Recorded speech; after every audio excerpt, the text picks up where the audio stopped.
उजाला म्यूजिक की मैं प्रस्तुति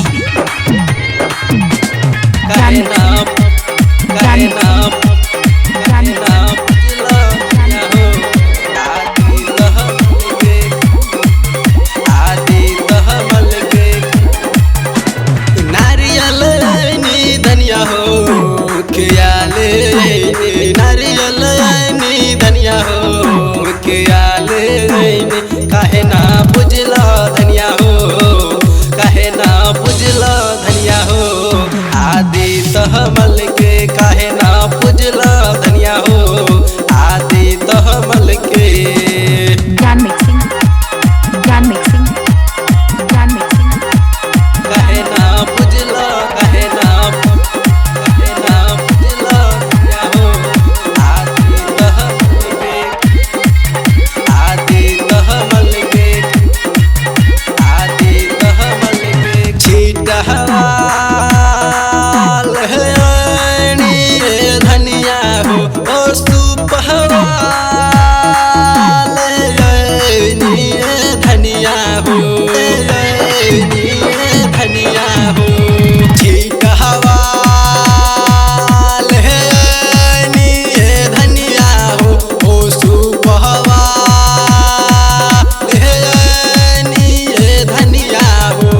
कोनियल आईनी धनिया हो, गलवाले आईनी, कोनियल आईनी धनिया हो, गलवाले आईनी।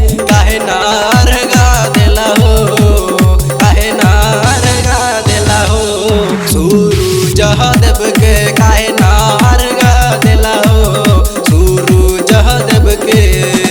काहे ना बुझला धनिया हो, आदि तहमल के, आदि तहमल के, आदि तहमल के। केलहवाल है आईनी धनिया हो, तब ने बोल है आईनी धनिया हो, है आईनी धनिया हो।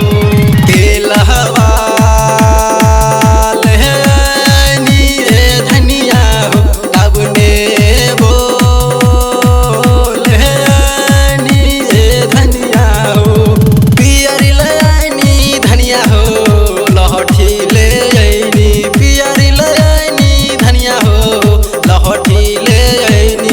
काहे ना बुझला धनिया हो, काहे ना बुझला धनिया हो, दीनावानत के काहे ना बुझला धनिया हो, दीनावानत के। ज्ञान मिक्सिंग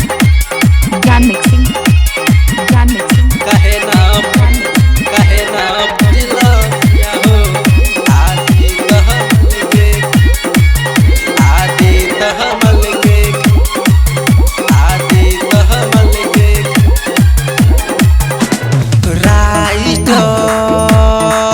सहरोज फूल बाबू हो, छठी घाट चला हो, चला हो। राइट सहरोज फूल बाबू हो, प्रेमी पप्पू माई के भजन गावे हो, मनोज मफिया के माई हो, बिनती तू सुन परमानंद के माई हो, बिनती तू सुन। काहे ना बुझला धनिया हो, काहे ना बुझला धनिया हो, सूरज देव के काहे ना बुझला धनिया हो, सूरज देव के। सब्सक्राइब करू हमर यूट्यूब चैनल उजाला म्यूजिक प्रेजेंट्स के आ बेल आइकन के सेहो दबाउ ताकि हमर सब नव ऑडियो आ वीडियो अहाँ तक तुरंत पहुंच सके। धन्यवाद।